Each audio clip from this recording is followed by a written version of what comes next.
स्वागत है दोस्तों। हमारा प्रैक्टिस सेट का जो आज का हिस्सा है वो रीतिकाल पर आधारित है। इसके पहले आपने जो हमारा पिछला वीडियो है अगर आप जाके देखेंगे वो भक्तिकाल के कवियों पर और रचनाओं पर आधारित था। तो सारे प्रैक्टिस सेट आपके लिए महत्वपूर्ण हैं। इसी क्रम में रीतिकाल से संबंधित प्रश्नों की ये श्रृंखला हम देखेंगे। शुरुआत करते हैं।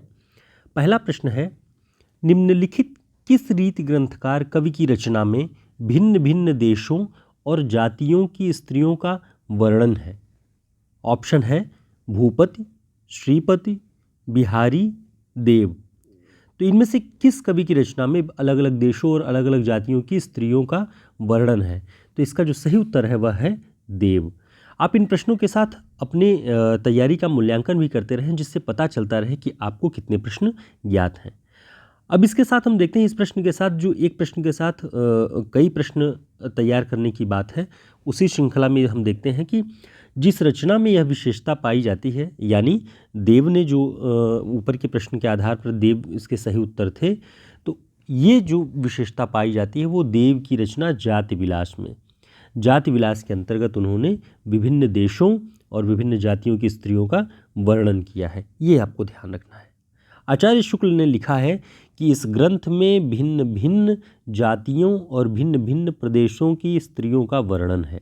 ठीक, ये पुष्ट हो जाता है इस तथ्य से।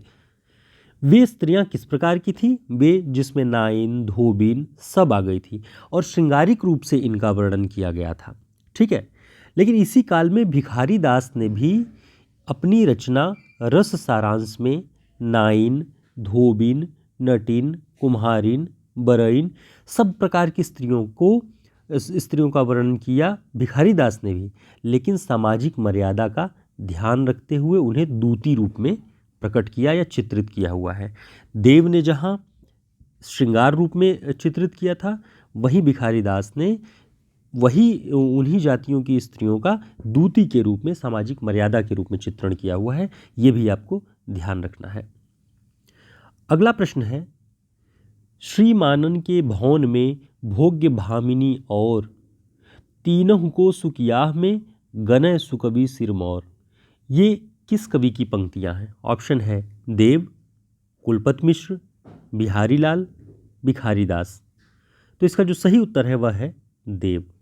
कविदेव की ये पंक्ति है, श्री मानन के भवन में भोग्य भामिनी और, ये आपको ध्यान रखना चाहिए। अगला जो प्रश्न है कि अमीय हलाहल मद भरे सेत श्याम रतनार, जियत मरत झुक झुकी परत जहि चितवत एक बार, यह पंक्ति किसकी है? ऑप्शन है कविदेव, रसलीन, बिहारी लाल, मतीराम। तो बताएं इसका सही उत्तर क्या होगा? इसका जो सही उत्तर होगा वह है रसलीन। ये रसलीन जी की पंक्ति है, अमीय हलाहल मद भरे सेत श्याम रतनार। तो इसे आप ध्यान रखिए।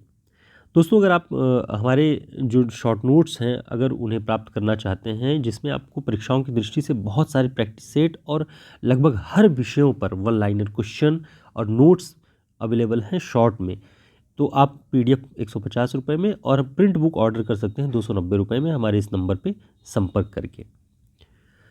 अगला प्रश्न है, नवरस, नवसतरंग और श्रृंगार भूषण, नवसतरंग और श्रृंगार भूषण किसकी रचना है? ऑप्शन है बेनी प्रवीण, रसलीन, मतीराम, बिहारी। तो इसका जो सही उत्तर है वह है बेनी प्रवीण। नवसतरंग और श्रृंगार भूषण ये बेनी प्रवीण जी की रचना है। आगे देखते हैं। अगला प्रश्न है कि रीतिकाल के कवियों में सहृदय समाज इन्हें बहुत श्रेष्ठ स्थान देता आया है। ऐसा सर्वप्रिय कवि इस काल के भीतर बिहारी को छोड़ दूसरा नहीं हुआ। किस सहृदय समाज इन्हें श्रेष्ठ स्थान दे, ऐसा कौन कवि है? तो आचार्य रामचंद्र शुक्ल ने यह कथन किस कवि के बारे में कहा है? ऑप्शन है पद्माकर, बिहारी, मतीराम, चिंतामणि। तो इसका जो सही उत्तर है वह है पद्माकर। पद्माकर के बारे में शुक्ल जी ने लिखा हुआ है कि रीतिकाल के सहृदय समाज में इन्हें बहुत श्रेष्ठ स्थान दिया गया और बिहारी को छोड़ ऐसा कोई दूसरा हुआ नहीं जिसको सहृदय समाज स्थान दे। शुक्ल जी ने इनके विषय में, पद्माकर जी के विषय में और भी बातें कही हुई हैं, इन्हें भी आप ध्यान रखिएगा, ये इंपॉर्टेंट है आपकी समझ के लिए, कि जिस प्रकार ये अपनी परंपरा के परमोत्कृष्ट कवि हैं, उसी प्रकार प्रसिद्धि में अंतिम भी। देश में जैसा इनका नाम गूंजा वैसा आगे चलकर किसी और का नहीं। तो ये आपको ध्यान रखना है। पद्माकर जी ने हिम्मत बहादुर बिरदावली नाम की एक वीर रस की बहुत ही फड़कती हुई पुस्तक लिखी। ये शुक्ल जी ने लिखा हुआ है कि वीर रस की फड़कती हुई पुस्तक लिखी हिम्मत बहादुर बिरदावली नाम से। उम्मीद है आपके लिए ये सारे प्रैक्टिस सेट बहुत उपयोगी होंगे। आपको लग रहा होगा कि बहुत सारे नए प्रश्न हैं, तो हमारा प्रयास अगर आपको अच्छा लगता है कि वीडियो को लाइक ज़रूर करिएगा और चैनल को सब्सक्राइब कर लीजिएगा अगर आपने अब तक नहीं किया हुआ है। अगला प्रश्न है, यदि हम आचार्यत्व और कवित्व दोनों के एक अनूठे संयोग की दृष्टि से विचार करते हैं तो मतिराम, श्रीपति और दास से ये कुछ 20 ठहरते हैं। ये ऐसा कौन सा कवि है जो इन तीनों से 20 ठहरता है? शुक्ल जी ने किसके बारे में कहा है? तो ये कहा है शुक्ल जी ने प्रताप शाही के बारे में। प्रताप शाही के बारे में कहा कि आचार्यत्व और कवित्व दोनों के अनूठे संयोग की दृष्टि से ये इन तीनों नामों से श्रेष्ठ हैं और 20 दिखाई पड़ते हैं। तो इसे आप ध्यान रखिएगा। अगला प्रश्न है, काव्य कलाधर। काव्य कलाधर किसकी रचना है? ऑप्शन है रसलीन, प्रताप शाही, रघुनाथ, देव। तो इसका जो सही उत्तर है वह है रघुनाथ। रघुनाथ रीतिकाल के कवि हैं और इनकी रचना है काव्य कलाधर। अगला प्रश्न है, रस सारांश, छंदारणव पिंगल, काव्य निर्णय, श्रृंगार निर्णय, इन ग्रंथों के रचयिता कौन है? ऑप्शन है भिखारीदास, कुलपति मिश्र, दूल्ह, मतिराम। तो इसका जो सही उत्तर है वह है भिखारीदास। भिखारीदास की रचना है रस सारांश, छंदारणव पिंगल, काव्य निर्णय, श्रृंगार निर्णय। ठीक, आगे देखते हैं। शीस मुकुट कटिकाछनी, शीस मुकुट कटिकाछनी, कर मुरली उर्माल, यही मानिक मो मन सदा, बसो बिहारी लाल। कि शीस पर मुकुट हो, कट में काछनी हो, हाथ में मुरली और उर पर माल, हृदय पर माला विराजमान हो, इसी चित्रित रूप में मेरे मन में हमेशा बसे रहो बिहारी लाल। यानी हे श्री कृष्ण, इसी रूप में मेरे मन में बसे रहो। इस पंक्ति के रचयिता कौन है? तो ऑप्शन है बिहारी लाल, कृष्ण कवि, कविदेव, पद्माकर। इसका जो सही उत्तर है वह है कृष्ण कवि। ये पंक्तियाँ कृष्ण कवि की हैं और आपने हाई स्कूल, इंटर, ग्रेजुएशन लगभग कई बार ये पंक्ति आपसे टकराई होगी।